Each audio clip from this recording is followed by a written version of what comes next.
14 और 15 मार्क्स में आती है स्टूडेंट्स बोर्ड एग्ज़ाम में। और इसमें हमारे दो चैप्टर हैं, कोऑर्डिनेशन कंपाउंड और D and F block. Okay students, जिसमें पहला चैप्टर कोऑर्डिनेशन कंपाउंड तो बहुत इजी चैप्टर है और पूरा ही चैप्टर हम लर्न कर सकते हैं, बहुत इजी टू लर्न है और अंडरस्टैंड करना इजी है बहुत, राइट।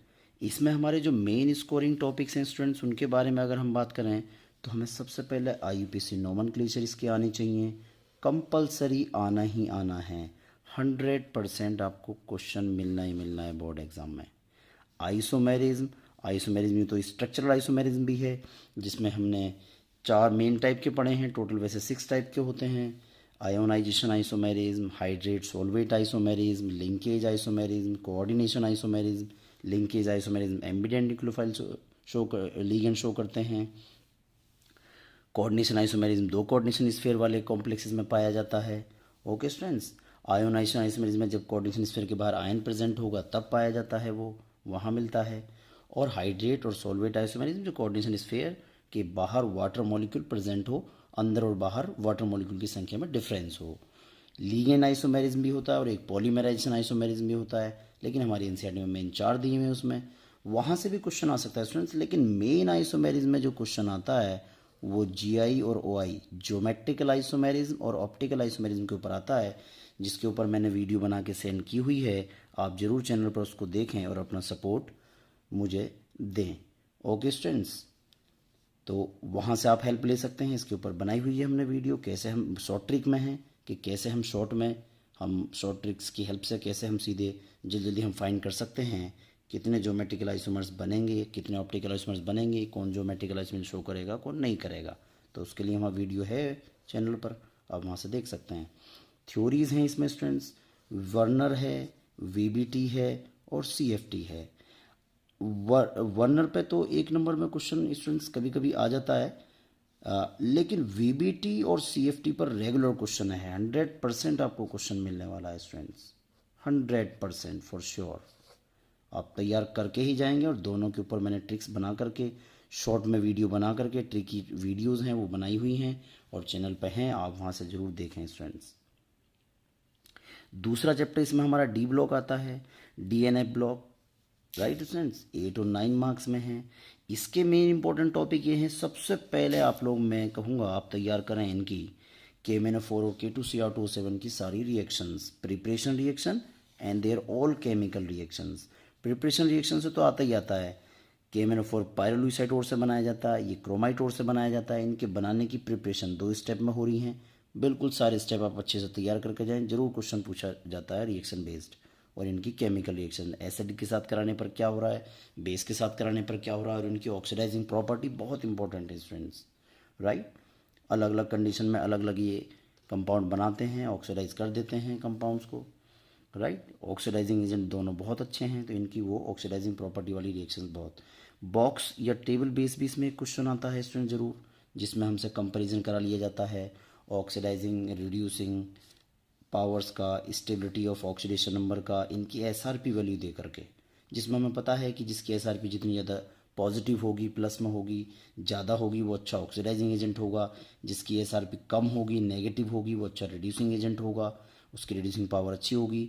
और जिस ऑक्सीडेशन, दो डिफरेंट एलिमेंट हैं, दोनों +2 ऑक्सीडेशन नंबर शो करते हैं, लेकिन जब दोनों की SRP वैल्यू देखते हैं तो एक की ज़्यादा नेगेटिव आ रही है, माइनस में आ रही है, कम आ रही है, दैट मीन्स उसी के लिए वो वाली ऑक्सीडेशन नंबर ज़्यादा स्टेबल होगी, जिसकी SRP कम होगी या नेगेटिव होगी।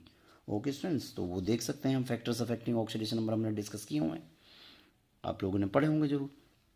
फिर जितने भी एक्सेप्शनल बेस्ड क्वेश्चन हैं स्टूडेंट्स, सबको आपको तैयार करना है लेंथेनॉइड कॉन्ट्रैक्शन के ऊपर, एक्टिनॉइड कॉन्ट्रैक्शन के ऊपर, जरूर आपको तैयार करना है।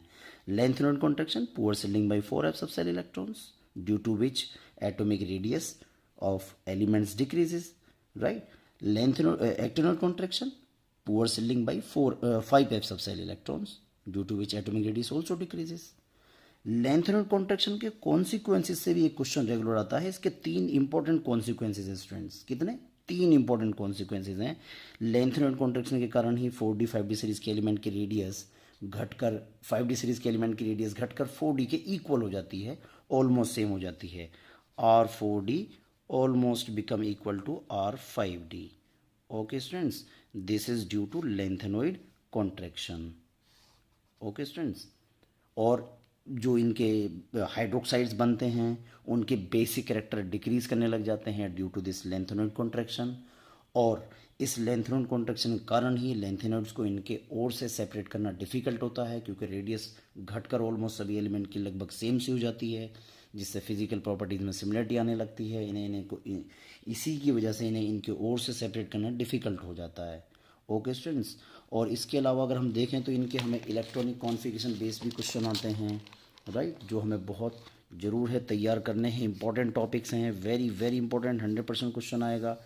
कंपैरिजन करा लेता है आयोनाइजेशन एंथैल्पीज़ में, ऑक्सीडेशन स्टेट की वेरिएशन में है।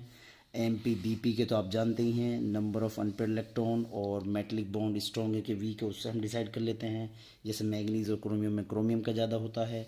कलर ऑफ आयंस को डिस्कस करा लेता है, कंपैरिजन करा लेता है। अनपेयर्ड इलेक्ट्रॉन होंगे तो कलर होगा, अनपेयर्ड इलेक्ट्रॉन नहीं होंगे तो कलरलेस होगा। अगर अनपेयर्ड इलेक्ट्रॉन नहीं है फिर भी कलर दिखा रहा है तो फिर रीज़न होगा charge transfer ligand to metal, charge transfer हो जाएगा स्टूडेंट्स। ओके, मैग्नेटिक मूवमेंट की वैल्यू निकलवा लेता है इसकी। डी ब्लॉक चैप्टर की एनसीईआरटी एक्सरसाइज में ऐसे बहुत सारे क्वेश्चन दिए हुए हैं स्टूडेंट्स, जो हमने सीएफटी के ऊपर किए हैं क्वेश्चन, कोऑर्डिनेशन कंपाउंड में भी। इनके इलेक्ट्रॉनिक कॉन्फ़िगरेशन हमें ज़रूर याद हों। लेंथेनाइड्स और एक्टिनाइड्स के स्टूडेंट्स इलेक्ट्रॉनिक कॉन्फ़िगरेशन आपको ज़रूर याद हों। इनकी शॉर्ट ट्रिक्स में मैंने वीडियो बनाई हुई है, ग्रुप पे है, आप देख सकते हैं स्टूडेंट्स, ज़रूर वहाँ से इनके इलेक्ट्रॉनिक कॉन्फ़िगरेशन हमें ज़रूर याद हों, राइट। ट्रिकी हैं ये, आप बाउ रूल को परफेक्टली फॉलो नहीं करते हैं ब्लॉक के एलिमेंट।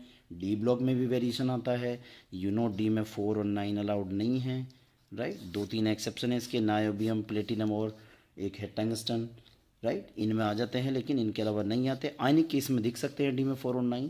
ऐसी एफ में 1 का एक्सेप्शन केस कहते हैं, 2 का कहते हैं, 8 का कहते हैं। तो ये हमें ध्यान रखते हुए इनके इलेक्ट्रॉनिक कॉन्फ़िगरेशन याद करने, फिर हम इनके रीजनिंग क्वेश्चन ईजिली कर पाएंगे। जैसे सीरियम +4 स्टेट दिखा देता है स्टूडेंट्स, सीरियम +4 ईजिली दिखा देगा, क्योंकि ये 4 इलेक्ट्रॉन दे करके नोबल गैस जीनोन के इलेक्ट्रॉनिक कॉन्फ़िगरेशन गेन कर लेता है, और एक इलेक्ट्रॉन ईजिली गेन भी कर लेता है। इलेक्ट्रॉन गेन कर लेगा तो +3 स्टेट में आ जाएगा, जो कि लेंथेनाइड्स की कॉमन ऑक्सीडेशन स्टेट है।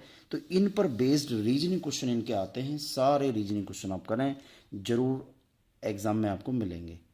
I hope you will like the video and subscribe and share my channel. Thank you.